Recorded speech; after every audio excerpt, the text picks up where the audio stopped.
Into the new year we go at the start of a new week. It's day 46 and a bit of a hit against our trades, but really not much movement. Certainly not enough to see any stop losses hit, so we are hanging in there.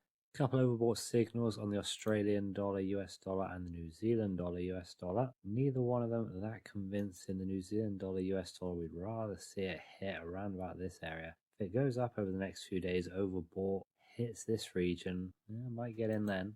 And similar with the Australian dollar, US dollar, I want that one a bit higher, maybe around about this sort of region. So again, if it heads up over the next few days, it could potentially be getting in there. So let's see if we do. Day 47, a bit of a mixed day. Took a loss on the New Zealand dollar, Japanese yen as sub-trade B, $200 gone there. So around about $70 lost for the overall trade. But we took profit on sub-trade A for $130 on the euro, Great British pound. Still in for sub-trade B, which is looking quite profitable. Shame it didn't get down to that take profit. One bad day for the euro and it'll be there. Finally, pretty strong on the US dollar, Swiss franc. Almost back at the entry price. It's a really wide take profit and stop loss. So what was looking once pretty bleak is now promising stuff on the US dollar, Swiss franc. Still down a little bit for it, but such a nice swap. $27 back from that so far. Very encouraging, and a little bit of a positive swap on the euro pound as well. Those are the only two sub trades we got left going. So we are going to be looking for those new signals, but none tonight. No overbought, oversold anywhere. So we got to wait it out. But just looking at this New Zealand dollar, Japanese yen that we got knocked out of yesterday.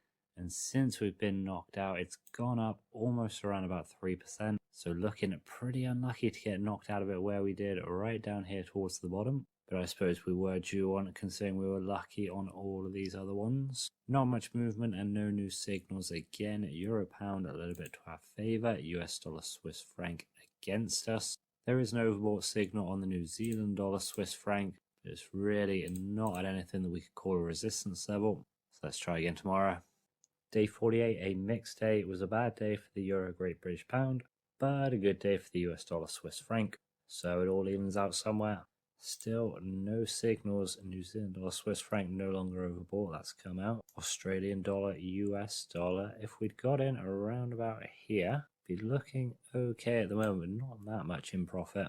New Zealand dollar, US dollar might have been nicer right here, but it really made sense to hold out for this sort of area. No guarantee it won't just bump up tomorrow anyway. Still though, gotta keep waiting and see what comes next.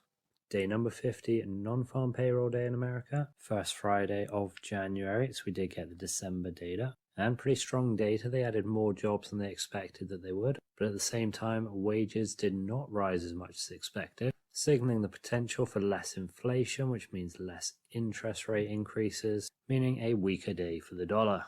We can see that exemplified here on our US dollar Swiss franc trade, which reversed yesterday's gains. Now we're back exactly to where we were on Wednesday. And same on the euro pound, again reversing most of yesterday's losses. So across the two pairs, not much change, just reversing their roles. Still picking up some nice swaps from both of them. And we do have some overbought, oversold signals, but none that I'm really convinced by. Euro Canadian dollar here, oversold. But it has been a bit of a green day, and it's really not at a good region.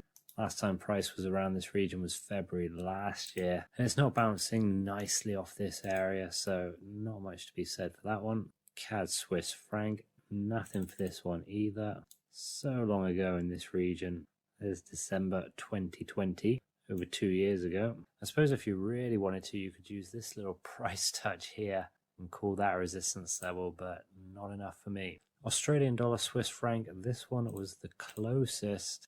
Would like to see it come a bit higher though. If it can get up to this region, which hits all the way from back here through to here and across the top there, that would be something that we could get interested in. So another green day or two there. Potential for a trade, but it does mean still no new signals. Surprised we've been kept waiting this long.